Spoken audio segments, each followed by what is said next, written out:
నమస్కారం. ప్రేక్షకులకు శుభోదయం. గజిబిజి గందరగోళం ఉన్న ఈ జీవితంలో ప్రతిరోజు బ్రతుకు జీవనం కోసం పరిగెడుతున్న ఈ సందర్భంలో జీవితంలో విలువలు అలాగే దైవ సంబంధమైన కార్యక్రమాలు చేయాలంటే ఎలా చేయాలి, అలాగే హిందూ సాంప్రదాయాలని సనాతన ధర్మాన్ని కాపాడుతూ మన హిందూ సంస్కృతిని నేర్పిన గొప్ప విలువలను అన్నిటినీ కూడా ఎలాగ మనం ఆచరించాలి, అలాగే భగవత్ సాన్నిధ్యంలో ఎలా చేయాలి, ఏ విధి విధానాలు చేయాలి అనే దాని మీద మనం ఈ ప్రత్యేక కార్యక్రమాన్ని రూపొందించడం జరుగుతుంది. ఈ కార్యక్రమాన్ని ప్రతి వారం మీ ముందుకు తీసుకొచ్చే ప్రయత్నం చేస్తోంది ప్రైమ్9. మరి ఈ కార్యక్రమం పేరే ధర్మ సందేహాలు. కార్యక్రమం ఆశాంతం తప్పనిసరిగా మీరు వీక్షించండి. హిందూ ధర్మం గొప్పదనాన్ని, సనాతన ధర్మం గొప్పదనాన్ని, అలాగే మన హిందూ ధర్మంలో ఉండే అనేక ఆచార వ్యవహారాలు, విశిష్టతలు అన్నిటి గురించి కూడా మీకు తెలియచేసే ప్రయత్నం చేస్తున్నాం. దానికోసం ఈరోజు మన స్టూడియోకి విచ్చేసి ఉన్నారు బ్రహ్మశ్రీ చల్లా శ్రీనివాస్ శర్మ గారు. గురుగారు నమస్కారం. నమస్కారం. చల్లా శ్రీనివాస్ శర్మ గారు వారు ఆస్థాన సిద్ధాంతి శ్రీ దుర్గా మల్లేశ్వర స్వామివారి దేవస్థానం, ఇంద్రకీలాద్రి, విజయవాడ. వారు నిజంగా ఈవేళ మన స్టూడియోకి వచ్చి మనతో మంచి కార్యక్రమాలు పంచుకోవడానికి మన ముందుకు వచ్చినందుకు ప్రైమ్9 ప్రేక్షకులందరి తరఫున కూడా నేను వారికి ప్రత్యేక ధన్యవాదాలు, కృతజ్ఞతలు తెలియజేస్తూ వారిని ఈ కార్యక్రమానికి ఆహ్వానిస్తున్నాం. నమస్కారం గురుగారు. నమస్కారం. చాలా సంతోషం సార్ మా ఆహ్వానాన్ని మంచి వచ్చినందుకు. సార్, హిందూ ధర్మంలో ఎన్నో ప్రత్యేకతలు, గొప్పతనాలు, చాలా తెలియని విషయాలు చాలా ఉన్నాయండి. మరి అలాంటి వాటిలో ప్రత్యేకంగా అన్ని విషయాల గురించి మనం ముచ్చటించుకుంటూ ముందుకు వెళ్దాం. అయితే ప్రత్యేకంగా ప్రతిరోజు మనం లేవగానే దేవుణ్ణి స్మరించుకుంటాం. అలాగే స్నానం చేసిన తర్వాత కనీసం ఒక క్షణమైనా సరే అంటే పూజ చేసిన దేవుణ్ణైనా ఒక్కసారి చూడాలనే కోరిక ప్రతి మానవుల్లో ఆల్మోస్ట్ అందరికీ ఉంటుంది. సో ఆ సందర్భంలో ఎక్కువ మంది పూజ చేయాలి, పూజ చేస్తే ఎట్లా చేయాలి అనే దాని మీద కూడా చాలా సందేహాలు ఉండొచ్చు. కాబట్టి అసలు పూజోపచారాలంటే ఏంటి సార్, వాటి వివరాలేంటి సవివరంగా వివరిస్తారా? తప్పనిసరిగా. యా మూలం సచరాచరస్య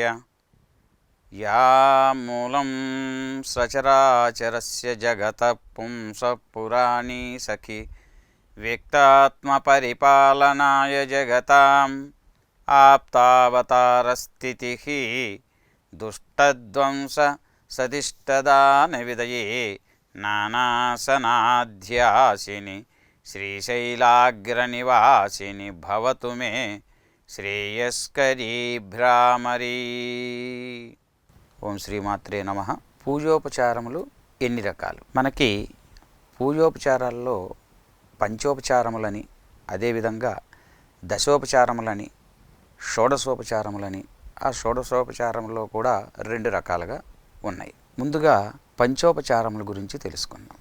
అంటే భగవంతునికి గంధము, పుష్పము, ధూపము, దీపము, నైవేద్యం, ఈ 5 ఉపచారాలని పంచోపచారాలు అంటాం. అలానే దశోపచారములు అంటే పాద్యము, అర్ఘ్యము, ఆచమనము, స్నానము, వస్త్రము, గంధము, పుష్పము, ధూపము, దీపము, నైవేద్యము, ఈ 10 కూడా దశోపచారములని చెప్పబడుతూ ఉన్నది.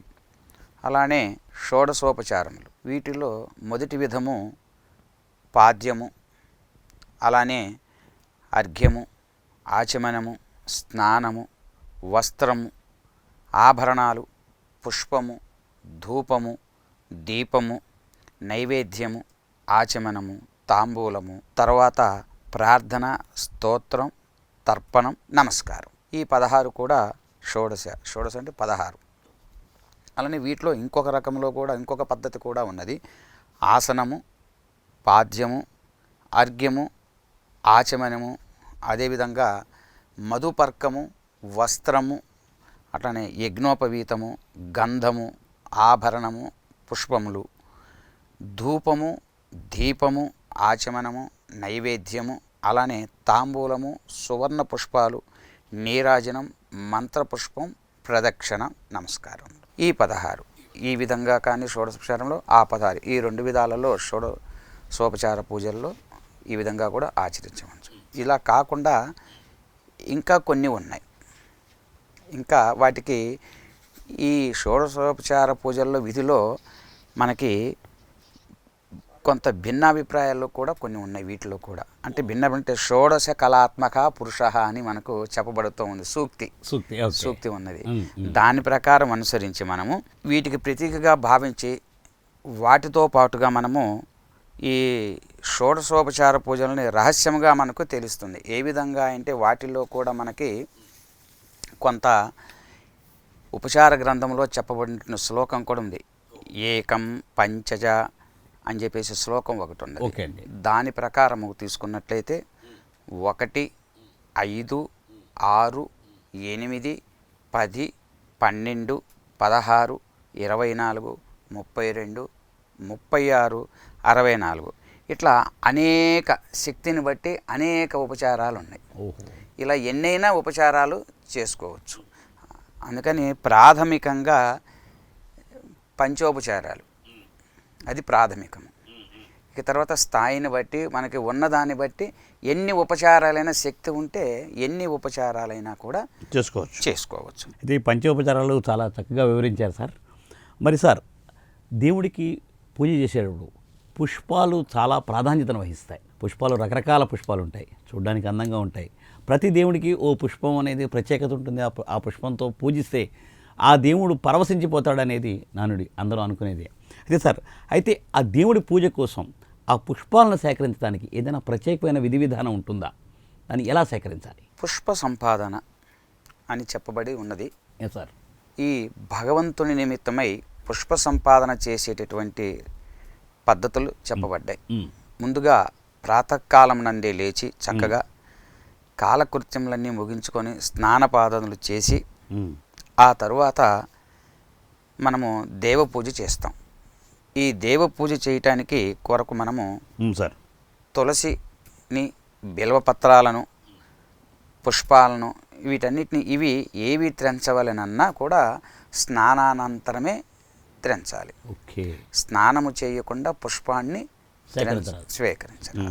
అయితే స్నానం తర్వాత పుష్పాన్ని తెంపడానికి మనకు ముందుగా చక్కగా కాళ్ళు చేతులు కడుక్కొని స్నానం చేసిన తర్వాత మళ్ళీ మనము అటు ఇటు ఎటు వెళ్ళకుండా చక్కగా ఆచమనం చేసి ఆ చెట్టుకి ఏ పుష్పాన్ని మనం తెంచబోతున్నామో, ఏ పత్రాన్ని తెంచడానికి సిద్ధమవుతున్నామో దానికి ఆ వృక్షానికి అభిముఖంగా నిలబడి ప్రార్థించమంటాడు.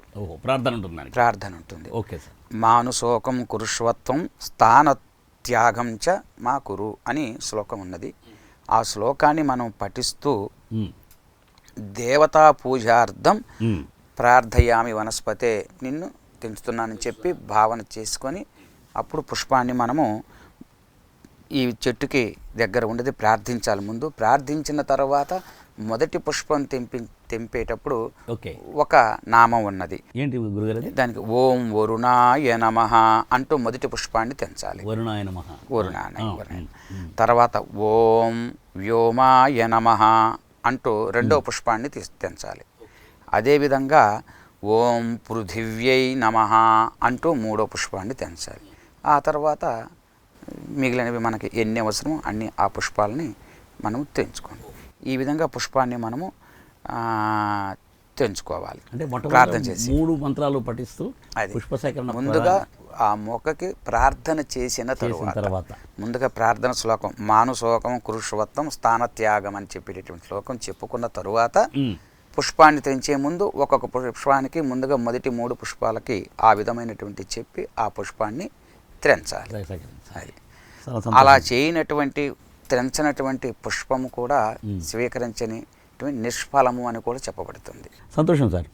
మరి విష్ణుమూర్తికి ప్రీతికరం తులసిదళం. తులసిదళం ఆయన ఏంటంటే మనం కూడా చిన్న తులసిదళం భక్తితో తులసిదళం సమర్పిస్తే తేలిపోతారని చెప్పి స్వామి పరవశించిపోతారనేది ఒకటి ఉంది కదా.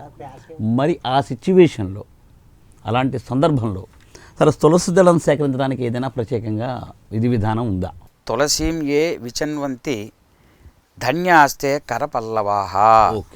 అంటే పూజ కోసము తులసి దళాన్ని త్రింపినటువంటి చేతులు ఎంతో ధన్యములని చెప్పేసి మనకి స్కాంద పురాణం వర్ణిస్తూ ఉన్నది. దాంట్లోనే చెప్పబడింది ఆ చేతులే కూడా అవి ఎంత చేసుకున్నాయో అనేటటువంటి పుణ్యం చేసుకున్నాయి. అది మనకి స్కాంద పురాణంలో చెప్పబడింది. స్కాంద పురాణంలో చెప్పబడింది.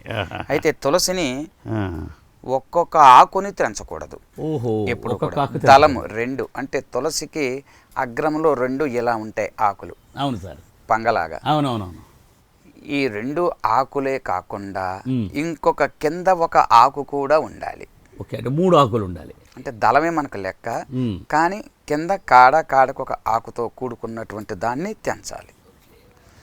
ఆ విధంగా స్వీకరించాలి. ఇప్పుడు తులసి దళంలో కూడా సార్ దానికి ఏంటంటే పైన కూడా ఏంటంటే మనకు పువ్వుల్లో వచ్చి అలా ఉంటుంది కదా, అలా తెంచాలా లేదంటే తులసి దళము మాత్రమే అలా ఉన్నటువంటిది కాదు. అలా కాకుండా పుష్పం వచ్చి విత్తనానికి సిద్ధమైనటువంటిది కాకుండా అలా కాకుండా ఉన్నటువంటి దళముతో కూడుకున్నటువంటిది ఉంటుంది. పైన చిగురు ఎప్పుడు చిగురు ఇలా ఉంటుంది. అవునండి, అది అటువంటి దాన్ని మనము త్రుంచాలి. ఓకే, అది.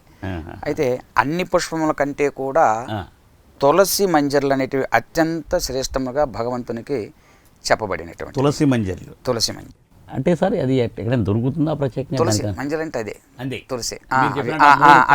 అవును, వాటితో పాటుగా ఆకులు ఉండుట అత్యంత ఆవశ్యకత ఉన్నది. ఇందాక చెప్పాను మీకు, ఆకులు ఉంటే కాడకి ఇంకొక ఆకు కూడా. అంటే తులసి దళము చెట్టు పెరుగుతున్న కొద్దీ ఆకు ఇటొక ఆకు అలా ఉండిపోతూ ఉంటాయి. అవునండి, అంటే దళానికి మధ్యలో కాడ వచ్చేస్తుంది కదా, అందుకని పైనున్న దళము కింద ఉన్న ఆకు ఒక పక్కకే ఉంటుంది ఆకు. అవునండి, అలా తీసుకోవాలంటాడు. ఓకే, అది అత్యంత ఆవశ్యకత. ప్రీతికరం స్వామికి అలా ఉన్నదే శ్రేష్టం చెప్పబడుతుంది తీసుకోమని. అది అట్లానే మనకి తులసికి మొక్కకి అభిముఖంగా నిలబడి ప్రార్థన చేయమంటాడు. చేతులు జోడించి మంత్రమని మనం చదువుతూ పఠిస్తూ పూజ కోసం మనం ఈ తులసిని త్రింపుటానికి ఒక మంత్రం అభిముఖంగా ఉండి చెప్పమని చెప్పబడింది. మంత్రేనానేన యః కుర్యాత్ గృహీతాన తులసీ దళం అనేటువంటి శ్లోకాన్ని చెప్పుకుంటూ మంత్రాన్ని చదువుతూ ఆ తులసిని ప్రార్థన చేసి తులసి దళాన్ని తెంచమని చెప్పబడుతూ ఉన్నది. మంత్రం మరొకసారి చెప్పండి గురుగారు. మంత్రేనానేన యః కుర్యాత్ గృహీత్వా తులసీ దళం పూజనం వాసుదేవస్య లక్ష పూజాఫలం లభేత్ అని పద్మపురాణంలో చెప్పబడింది. ఇది పద్మపురాణంలో చెప్పబడింది. ఈ శ్లోకాన్ని పఠిస్తూ అది మనం 10 రెట్లు అంటే 1,00,000 రెట్లు అధికంగా ఫలితం వస్తుందని చెప్పబడుతుంది. ఆ విధంగా చేసినటువంటి. Okay sir, okay. అవును సార్, ఇప్పుడు మనకి తులసి దళం అన్ని వేళలా తెంపచ్చా? దీనికి ఏమైనా ప్రత్యేకమైన ఉంటుందా లేదా నిషిద్ధ కాలం అనేది ఏదైనా ఉంటుందా? దీని పరిస్థితి ఏంటి? తులసి దళం తెంపడానికి విధి విధానాలు, దాని సమయం ఏంటి? మంచి ప్రశ్న వేశారు. ఇది అందరూ తెలుసుకోవాల్సినటువంటిదే. అవును. అయితే తులసిని తెంపటానికి కొన్ని ప్రత్యేకమైనటువంటివి చెప్పబడ్డాయి సార్. మనకి పంచాంగంలో తెలియపరుస్తూ ఉంటాయి. యోగాలు 27 యోగాలు, కరణమని, తిథులు, నక్షత్రాలు ఇవన్నీ ఉంటాయి. అలానే ధృతి యోగము, వ్యతిపాత యోగం అని 2 యోగముల యందు కానీ అవి వచ్చిన రోజు కానీ, మంగళవారం రోజు కానీ, శుక్రవారం రోజు కానీ, ఆదివారం రోజు కానీ ఈ తులసి దళమును త్రెంపరాదు. అవునా? అది పనికిరావు. ద్వాదశి తిథి రోజు కానీ, ద్వాదశి నాడు చెప్పకూడదు. అమావాస్య తిథి రోజు కానీ, అలానే పూర్ణిమ తిథుల యందు కానీ, సంక్రాంతి రోజు కానీ, జననా శౌచము పురుడు వచ్చిన సమయంలో కానీ, అట్లానే మరణా శౌచంలో కానీ, అదేవిధంగా ఈ తులసి దళాలు త్రెంపుట నిషిద్ధము. తప్పనిసరిగా ఆయా రోజులలో తులసి దళాన్ని త్రెంపకూడదు. అయితే మరి ప్రతినిత్యము భగవంతుని ఆరాధన చేస్తున్నాను, మరి నేను ఈ రోజున మంగళవారం వచ్చింది, శుక్రవారం అయింది, ఈ రోజున భగవంతుడికి విష్ణు భగవానుడికి నేను ఆ తులసిని సమర్పించకపోతే ఈ జీవితం నాకెందుకనేటువంటి మంచి భక్తి, అత్యంత భక్తి కలిగినటువంటి భక్తులు ఉంటారు. మరి వారి అందుకని వారి మనోభావాలు భగవంతుడు ఎదుగుతాయి. అంటే భగవంతుడు కూడా వారికి ఒక అవకాశం ఇచ్చారు. ఓ ఆహాహా. నిత్యము ఆరాధన చేసి భగవద్ ఆరాధన చేసేటటువంటి వారికి ఉమ్, చక్కగా మంగళవారం మనకి త్రెంపకూడదు కాబట్టి ఉమ్, తులసి దళాన్ని సోమవారం త్రెంపకూడదు అనేటటువంటి పదం లేదు. ఓకే. కనుక ఉమ్, సోమవారం రోజున తెంచుకొని చక్కగా కడిగి ఆరపెట్టుకొని ఉమ్, అది మరుసటి రోజున మంగళవారం రోజున జాగ్రత్త పరుచుకొని ఓకే. చక్కగా పరిశుభ్రమైనటువంటి స్థానంలో ఉంచుకొని ఉమ్, ఉపయోగించుకున్నట్లయితే ఓకే. ఆ రోజు తెంచినట్టు తులసి దళానికి వచ్చినట్టు ఫలితం ఏ రోజుకి ఆ రోజుకి ఫ్రెష్గా మనం విధంగా ఏ విధంగా అదేటటువంటి ఫలితాన్ని ఇస్తుందని చెప్తున్నాడు. కాబట్టి మనకి ఆ ఇబ్బందులు లేవు. అట్లానే సంక్రాంతి రోజు కానివ్వండి, పౌర్ణమి రోజు కానీ ఇటువంటి తెంపకూడని రోజులలో ముందుగా దాన్ని అమర్చుకోవాలి. ముందుగా మనం దాన్ని స్వీకరించి శుద్ధి చేసుకొని ఆరబెట్టుకొని భద్రపరుచుకొని జాగ్రత్తగా ఆ మరుసటి రోజుకి వినియోగించుకోమన్నాడు. నిజంగానే ఏంటంటే మీరు చెప్పినట్టుగా ధనుర్మాసం సంక్రాంతి అంటే ఆ సమయంలో అరే విష్ణువుని పూజలతో చేయలేకపోయామా అనుకునే సందర్భం లేకుండా అది మంచి మీరు దానికి ఒక ఇది ఉపాయం చెప్పారు. ధన్యవాదాలండి. అలాగే మరి సార్ అట్లానే చెప్పండి గురుగారు. నిషిద్ధ సమయంలందు మనం చెప్పుకున్నట్టుగా ఇంతే కాకుండా చెట్టు కింద రాలి పడినటువంటివి కూడా ఓకే అదే రోజు అంటే కొన్ని ఆకులు రాలి పడుతూ ఉంటాయి. వాటిని కూడా అవి ఎండువైనా పర్వాలేదు, ఓకే, వాటిని కూడా కడిగి శుద్ధగా ఆరబెట్టుకొని వాటిని ఉపయోగించుకున్నా కూడా ఫలితం సమఫలితం వస్తుంది. అంతే, తప్పనిసరిగా ఖచ్చితంగా మంచి ఫలితం లభిస్తుంది. సంతోషం గురుగారు. అలాగే మరి ఇప్పుడు అటు విష్ణువుకి మనకి ఆగ్నిక సూత్రావళిలో కూడా ఒక మాట చెప్పబడింది, సాలగ్రామ నిమిత్తము మాత్రము ప్రతినిత్యము త్రెంపవచ్చని కూడా ఒకటి ఆ గ్రంథంలో అది కూడా చెప్పబడింది. అది మంగళవారం అయినా కానీ వాటిలో అయినా కానీ ఆగ్నిక సూత్రంలో మాత్రం ఇది కూడా చెప్పబడింది. దాంట్లో అదేంటంటే సాలగ్రామం పూజ చేసే రోజు వారికి మాత్రం అది ఆ రోజు అయినా కానీ కాల నిషిద్ధం లేకుండా వార నిషిద్ధం లేకుండా చెప్పబడింది. ఆ గ్రంథం చెప్పబడింది. బాగుంది సార్, సంతోషం, థ్యాంక్ యూ. అయితే స్నానం చేయకుండా మాత్రం ఎప్పుడూ తులసి పత్రాన్ని త్రెంచరాదు, ఇది తప్పనిసరిగా నియమం.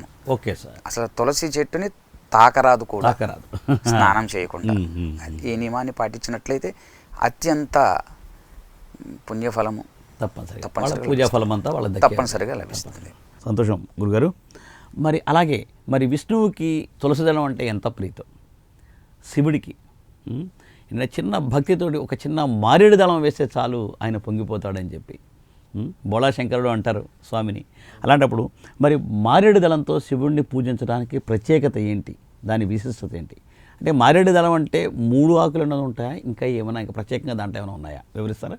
దళము అంటే కలిసి ఉన్నటువంటివి రెండు, అంటే ద్విదళము, త్రిదళము, ఏకదళము ఇట్లా చెప్పబడేది.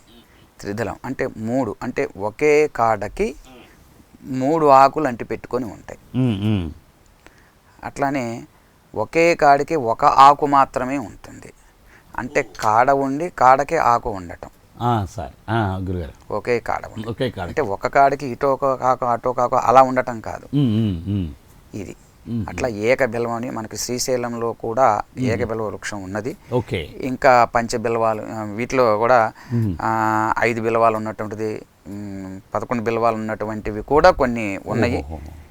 ఈ మధ్య కాలంలో కూడా మనకి మార్కెట్లో కొన్ని మొక్కలు కూడా అందుబాటులోకి వచ్చాయి. ఈ మధ్య కాలంలో కూడా అవి దొరుకుతున్నాయి ఇప్పుడు కొంచెం కొంత.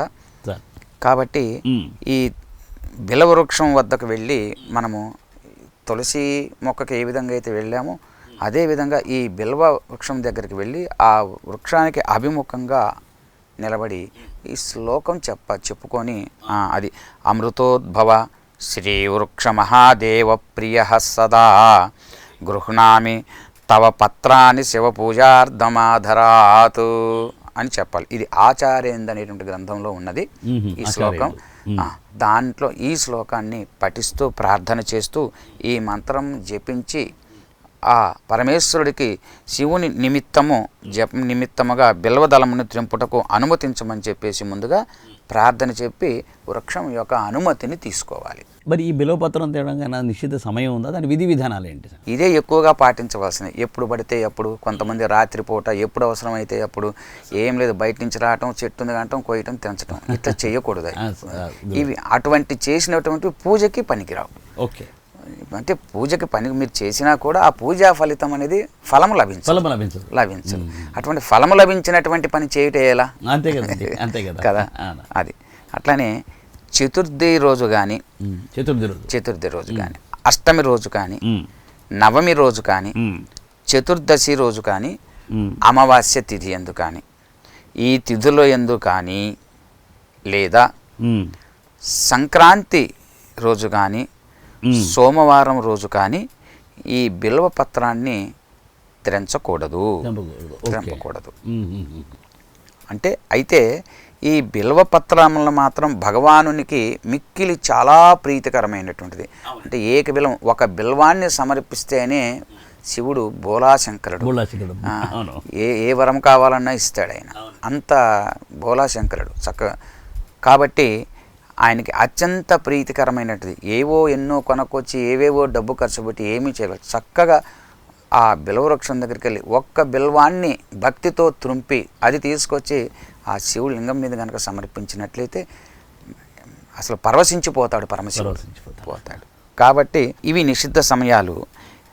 అయితే మనకి నిషిద్ధ సమయాల్లో కనుక మనము అవసరమైన పూజకు చేయాలనిపించేటట్టయితే ఇందాక తులసి దళములకు చెప్పినట్లుగానే వీటికి కూడా అదే నియమం వర్తిస్తుంది. అంటే ముందు రోజు, అంటే చతుర్థి రోజు పనికిరాదు అన్నారు కాబట్టి విదే రోజు కానీ, తదియ రోజు కానీ, అది అమావాస్య రోజు, చతుర్దశి పనికిరాదన్నా ఇక్కడ 2 వచ్చినాయి. అంటే 3 రోజుల ముందు తెచ్చుకోవాలి.